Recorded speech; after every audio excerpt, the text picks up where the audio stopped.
la voie de la tolérance peut être vue comme une initiation progressive, non comme une pratique facile de plein pied, si j'ose dire, mais comme une ascension ardue. À son degré zéro, au plus bas, la tolérance dit, et c'est la tolérance de l'intolérant: je ne supporte pas ce que vous croyez, je le désapprouve, mais je ne peux l'empêcher. Je le tolère au sens que je ne puis l'empêcher. Je voudrais l'empêcher, mais je n'en ai pas le pouvoir. Eh bien, c'est à ce stade que je recroise la violence rivalitaire. À un second degré plus positif, je garde la conviction que c'est moi qui détiens la vérité, mais je vous reconnais, par complaisance, le droit de professer ce que je tiens pour faux.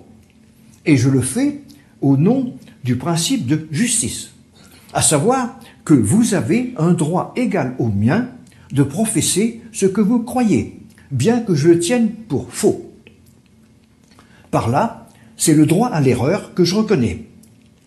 Mais à ce stade, je suis déchiré en moi-même entre la vérité que je crois détenir unilatéralement et la justice, qui est une reconnaissance de l'autre, mais sur un autre plan que la vérité.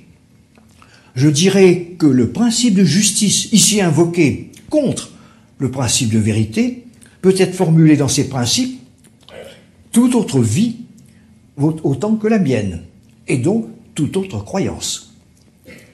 Mais la justice tranche alors sur la vérité.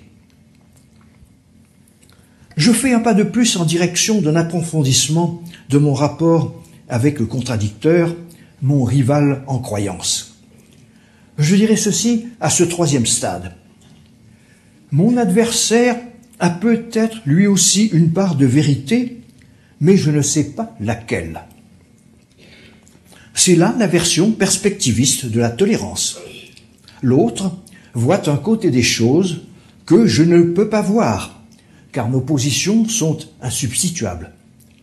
Il en est ainsi, comme dans ce jardin du bouddhisme zen que je visitais récemment à Kyoto. 15 pierres sont posées sur un petit océan de sable, mais il n'est pas d'angle sous lequel je puisse les embrasser toutes d'un même regard. Il s'agit à ce stade d'une crise de l'idée de vérité, déchirée en elle-même. J'ai dépassé celui du simple conflit entre vérité et justice. Je suis entré dans le conflit de la vérité avec elle-même. Vient alors un degré supérieur, et c'est là que je pourrais surmonter la violence si je pouvais m'y tenir. À ce stade plus avancé, je dis ceci.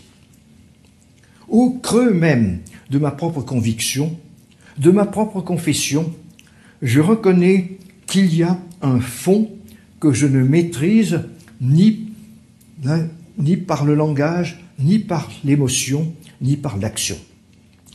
Je discerne dans le fond de mon adhésion une source d'inspiration qui, par son exigence de pensée, sa force de mobilisation pratique, sa générosité émotionnelle, excède ma capacité d'accueil et de compréhension. Mais alors, la tolérance arrivée à ce sommet risque de basculer de l'autre côté de la pente, celui du scepticisme. Toutes les croyances ne se valent-elles pas? Les différences, c'est le cas de le dire, ne deviennent pas indifférentes? La difficulté est alors de se tenir sur la ligne de crête où ma conviction est à la fois ancrée dans son sol, comme dans sa langue maternelle, mais ouverte latéralement sur les autres croyances, les autres convictions, comme dans le cas des langues étrangères. Il n'est pas facile de se tenir sur cette ligne de crête. Merci.